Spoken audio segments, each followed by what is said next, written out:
தக் லைஃப் இப்போது வெளியாகி வெற்றிகரமாக ஓடிட்டுருக்கிற திரைப்படம். இதில் நம்ம என்ன கற்றுக்கிட்டோன்றதை பற்றி பார்க்கலாம். ஜேஆர் டிவைன் ப்ளஸ் நேயர்களுக்கு அன்பு காலை வணக்கம். நம்ம சேனலை முதல் முறையாக பார்க்குறவங்களா இருந்தால் நம்ம சேனலில் இந்த பகுதியோடைய பேர் கதையில் கதாபாத்திரம். அதில் இன்னைக்கு பார்க்க போகிற திரைப்படம் தக் லைஃப். தக் லைஃப் திரு கமலஹாசன் அவர்களின் நடிப்பில் மணிரத்னம் அவர்களின் இயக்கத்தில். இப்போ ஸ்க்ரீன் பிளே பார்த்தீங்கன்னா மணிரத்னம் கமலஹாசன் இணைந்து எழுதும், அதாவது கதையை நகர்த்தும் ஸ்க்ரீன் பிளே இவங்க 2 பேரும் போட்டிருக்கிறாங்க. இவங்கெல்லாம் எப்படி இவ்வளோ ஜீனியஸாக இருக்கிறாங்க அப்படின்றத நம்ம இந்த படத்தை பார்த்து ஒரு 10 தடவை இதை படத்தை பார்த்தா மாத்திரம்தான் நம்மளால் உள்வாங்க முடியும். அந்த அளவுக்கு டீட்டெயில்டிங் இந்த திரைப்படத்தில் இருக்கிறதா நான் நம்புகிறேன். ஒரு ஒரு ஒரு சின்ன உதாரணத்தோட ஆரம்பம் என்ன அப்படின்னா, சங்க இலக்கியத்தில் கண்ணகி, கோவலன், மாதவி அதை இதில் முதல்ல டீட்டெயில்டிங்காக ஆரம்பித்து, அதுக்கப்புறம் மேடம் ஐம் யுவர் ஆடம், ஒரு பைபிள்லேருந்து ஆதாம் ஏவாள் அந்த சாத்தானை அவங்க சுற்றி இருக்கிற கூட இருக்கிறவங்களே வலை விரிக்கிற ஒரு எப்படியெல்லாம் அந்த துரோகத்தை பண்ணுறாங்க, வலையை விரிக்கிறாங்க, எப்படி கட்டமைப்புறாங்க அப்படின்றத பிரமாதமாக கொடுத்துட்ருப்பாரு. அதே மாதிரி டெல்லி பற்றி சொல்லும்போது அதோட சாபத்தீடு என்னன்னா, அப்பா மகனுக்குள்ள சண்டை. எதுக்காக சண்டை? அதிகாரத்துக்காக சண்டை. அது இன்னைக்கும் இல்லை, என்னைக்குமே இந்த ஒரு விஷயம் பொருந்தும். குறிப்பாக இன்னைக்கு நம்ம தமிழக அரசியல்னு எடுத்துக்கிட்டிங்கன்னா கூட பொருந்துகிற அளவுக்கு அந்த டீட்டெயிலிங் இருக்கும்.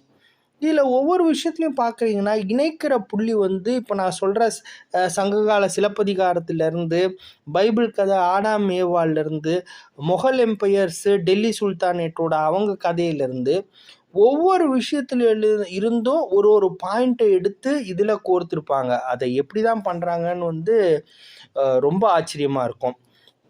இதில் கதாபாத்திரத்தில் கோர்வையாக பார்த்தீங்க அப்படின்னா ஏகப்பட்ட ஸ்டார்ஸ் இருக்கிறாங்க. அவங்க ஸ்டார்ஸை ஒவ்வொரு இடத்துலையும் அவங்களோட வேலையை பண்ணிட்டு அவங்க நகர்ந்துருவாங்க. அதுக்கப்புறம் புதுசாக ஒரு கதாபாத்திரம் வரும், அந்த கதாபாத்திரத்தோட தனித்துவத்தை பதிவு பண்ணிட்டு அவங்க நகர்ந்துருவாங்க. அப்படின்னு பார்க்க போனீங்கன்னா ஒவ்வொருத்தரும் இதில் சிலம்பரசன் ஆகட்டும், இந்த மலையாள ஆக்டர் அவர் ஒரு வில்லனாக பகுதியாக வருவார், அவராக இருக்கட்டும், அவ்வளோ ஒரு வேல்யூ அடிஷன் பண்ணியிருப்பாங்க. அதே மாதிரி ஒவ்வொரு என்ன கதாபாத்திரம் பண்ணுறாங்களோ அவங்களுக்கு உண்டான பொறுப்பு எவ்வளோ அப்படின்றத பிரமாதமாக கொடுத்துருப்பாங்க. உதாரணத்துக்கு ஒரு வார் நடக்குது, போலீஸுக்கும் கேங்ஸ்டருக்கும் சண்டை நடக்குது. அதில் பாதிக்கப்பட்டவர் இறந்தவருடைய பையனை இவர் தத்தெடுத்துட்டுவார், பொண்ணை போலீஸ் தத்தெடுத்துடுவார். அந்த போலீஸ் எவ்வளோ பொறுப்பாக இருக்கிறார் அப்படின்னா ரொம்பவே ஆச்சரியப்பட்டேன் நான். அவர் அந்த குழந்தைய தத்தெடுப்பார், வளர்ப்பார், அவரோட பையனுக்கே கல்யாணம் பண்ணியிருப்பார்.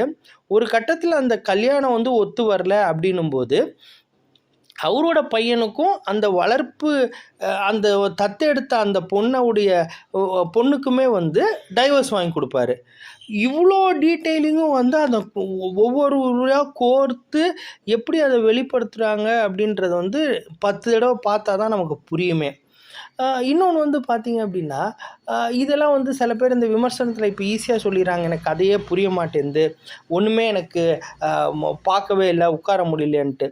நீங்கள் குடும்பஸ்தனில் நடித்த திரு மணிகண்டன் அவர்கள் அபூர்வ சகோதரர்கள் பற்றி சொல்லுவார். எத்தனை வருஷம் ஆச்சு அந்த படம் எடுத்து, அந்த படத்தில் ஒரு குறிப்பிட்ட சீனை சொல்லி அதில் உள்ள டீட்டெயிலை எடுத்து இன்றைக்கி எனக்கு லேர்னிங்ஸாக இருந்ததுன்றதை பற்றி ஒன்று சொல்லுவார். இப்போ எனக்கு சொல்லிடுவேன் நான், பட் நான் சொல்லிட்டேன்னா உங்களுடைய தேடல் கம்மியாகும், சுவாரஸ்யம் கம்மியாகும். அதே மாதிரி சமீபத்தில் மறந்த திரு ராஜேஷ் அவர்கள் அவை சண்முகியில் ஒரு பாட்டு வரும், அந்த பாட்டை எதுக்கு போட்டாங்க, அந்த பாட்டுடைய ராகம் என்ன ராகம், அந்த ராகம் எதுக்காக போட்டாங்க அப்படின்னா அடங்காத பெண்ணை அடக்கக்கூடிய ஆண், அதை இந்த ராகத்து மூலமாக போட்டால் மாத்திரம்தான் பதிவாகும், இவ்வளோ லாங் ரனில் பதிவாகுன்றதை போட்டிருப்பாங்க. அந்த போட்டுட்டு இதோட ரெஃபரன்ஸ் எதுலேருந்து எடுத்தாங்க அப்படின்னா, ஒரு பழைய பாட்டில் இதே மாதிரி ஒரு சம்பவம் வரும். அந்த சம்பவத்தில் வந்து இதே ராகத்தை பயன்படுத்துவாங்க. அதே இதை இந்த சிச்சுவேஷனுக்கு எடுத்து பண்ணுவாங்கன்னு சொல்லிட்டு அந்த ராஜேஷ் சார் சொல்லுவார். இது சொன்னதுக்கப்புறமா அந்த பேட்டியவே நான் ஒரு 10 தடவை நான் பார்த்தேன். அதுக்கப்புறம் அந்த பாட்டையும் அந்த சீனையும் வந்து திருப்பி ஒரு 10-20 தடவை நான் பார்த்துருப்பேன். எப்படி அந்த இடத்துல வந்து டீட்டெயில்டிங்கை சொருகுறாங்கன்ட்டு நீங்கள் யோசிச்சு பாருங்கள். என்ன மாதிரி பாமரனுக்கு கட்டாயமாக அது புரிய போகிறது கிடையாது. இருந்தாலும் அவங்க எவ்வளோக்கு எவ்வளோ மெனக்கிடுறாங்க அப்படின்றது வந்து ஒரு உண்மையாலுமே ஆச்சரியப்பட வேண்டிய விஷயம். திரு கமலஹாசன் அவரை பற்றி குறிப்பிட்டே ஆகணும். எப்படி இவர் ஒரு உச்ச நடிகராக இருக்கிறாரு அப்படின்றதுக்கு உண்டான உதாரணம் வந்து பல விஷயங்கள் இருக்குது. குறிப்பாக வந்து இவரை வந்து நேபாள் போகிறாங்க. அந்த நேபாளில் வந்து இவரை சுற்றி வலை விரிக்கிறாங்க. அந்த வலை விரித்து இவரை கொலை பண்ணுறதுக்கு உண்டான ஏற்பாடுகளை அவங்க பண்ணுறாங்க. அதை வந்து கார்லேருந்து இறங்கும் போதே ஒருத்தர் சொல்லுவார், ஏன் நிறுத்துற அப்படின்னு இவர் கமலஹாசன் கேட்கும்போது, இவருக்கு ஒரு இயற்கை உபாதைக்காக நிறுத்துற அப்படின்னு சொல்லுவார். இவனுக்கு இயற்கை உபாதை வருதுன்னு உனக்கு எப்படா தெரியுன்றத ஸ்பான்டேனியஸாக சொல்லுவார். அது நிறைய பேருக்கு புரிஞ்சுதா என்னன்னு தெரியல. அந்த ஸ்பான்டேனிட்டி எப்படி ஆகும் அப்படின்னா, அவர் இறங்குறதுக்கு முன்னாடி இவருக்கு ஸ்பார்க்கு கிடச்சிருச்சு, இவர் ரெடி ஆகிட்டாரு அப்படின்றத சொல்கிறாங்க. இவங்க இறங்கிடுறாங்க. இறங்கிட்டு அவரோட கண்ணை மாத்திரம்தான் அவங்க க்ளோஸ்அப்பில் காமிப்பாங்க. அந்த கண்ணுலேயே நமக்கு புரிஞ்சிடும் பின்னாடி 2 பேர் வராங்க, 3 பேர் ஆகிறாங்க, 3 பேர் 6 பேர் ஆகிறாங்கன்றது அந்த கண்ணுலேயே அந்த டீட்டெயிலிங் புரிஞ்சிடும். இந்த மாதிரியான பிரமாதத்தெல்லாம் நான் திருப்பியும் சொல்கிறேன், இது ஒரு 10 தடவை பார்த்தா தான் நம்மளால் கதையோடையே ட்ராவல் பண்ண முடியும். அடுத்தது பார்த்தீங்க அப்படின்னா, ஒவ்வொரு டீட்டெயிலிங்கு இப்போ ஒரு உச்ச நடிகர் இருக்கிறாங்க, அவங்களோட ஜோடி இருக்கிறாங்க, துணை கதாபாத்திரங்கள் இருக்கிறாங்க. அது இல்லாமல் ஒரு ஓரமாக ஒரு நடிகர் ஏதோ ஒரு கூட இருக்கிறவங்களும் வந்து எப்படி அவங்கள செதுக்கியிருப்பாங்க அப்படின்னா, உதாரணத்துக்கு வந்து திரு கமலஹாசன் அவர்கள் அந்த ஜெயிலில் இருந்து அந்த கதாபாத்திரம் வந்து உள்ளே வருவாங்க. அந்த உள்ளே வரும்போதே வந்து ஒரு பணிப்பெண் என்ன பண்ணுவாங்க, வீடை சுத்தம் பண்ணிகிட்டு இருப்பாங்க. அவரை பார்த்த உடனே அந்த தொடப்பத்தை வந்து பின்னாடி மறைப்பாங்க.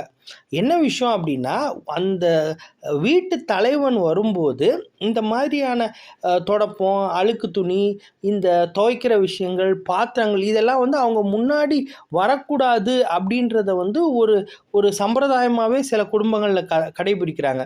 இது எனக்கு எப்படி தெரியும்னா, கொஞ்ச நாளுக்கு முன்னாடி நான் தஞ்சாவூரில் வந்து இன்னொரு விஐபி மூலமாக ஒரு மிகப்பெரிய நிலச்சுவாந்தார பெரிய ஆளை நான் பார்க்க போயிருந்த வாய்ப்பு கிடைச்சிது. அவர்கிட்ட போகும்போது அவர்கிட்ட வந்து இந்த மாதிரி விஷயங்களெல்லாம் நடக்கிறத நான் கண்கூடாக பார்த்தேன். அதாவது துணியோ அந்த பிளேட்டோ அந்த அந்த தொடப்பமோ அல்லது மற்ற இந்த மாதிரி சுத்தம் பண்ணுற பொருளோ வந்து அவர்கிட்ட நேரடியாக வராது. பின்னாடி இருந்து ஒருத்தவங்க அதை எடுப்பாங்க. இது விஷயமா நாங்கள் தற்செயலாக பேசும்போது வந்து அதை அவங்க எக்ஸ்பிளைன் பண்ணாங்க எனக்கு இந்த விஷயத்த.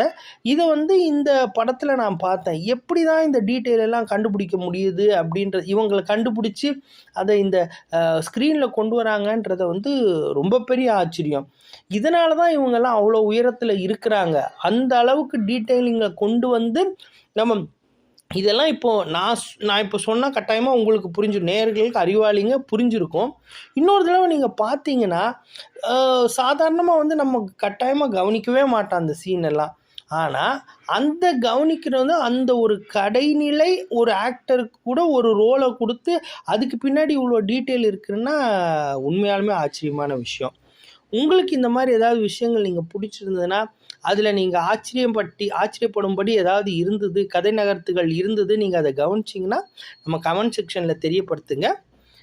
கட்டாயமாக இந்த மாதிரி விஷயங்களுக்கெல்லாம் போகணும், கற்றுக்கணும். இன்னொரு முக்கியமான விஷயம், இதை வந்து ஓடிடியில் வந்து 10 நாளுக்கு அப்புறம் தான் வந்து போடுறாங்க. ஸோ தேட்டரில் உள்ள ஆடியன்ஸ் வந்து கனக்கச்சிதமாக உட்காந்து என்ஜாய் பண்ணுற அளவுக்கு உண்டான இன்ஃப்ராஸ்ட்ரக்சரை முதல் முறையாக தைரியமாக திரு கமலஹாசனும் திரு மணிரத்னம் அவர்களும் ஏற்படுத்தி கொடுத்துருக்குறாங்க. இது வந்து நமக்கு ஒரு பெரிய வாய்ப்பு.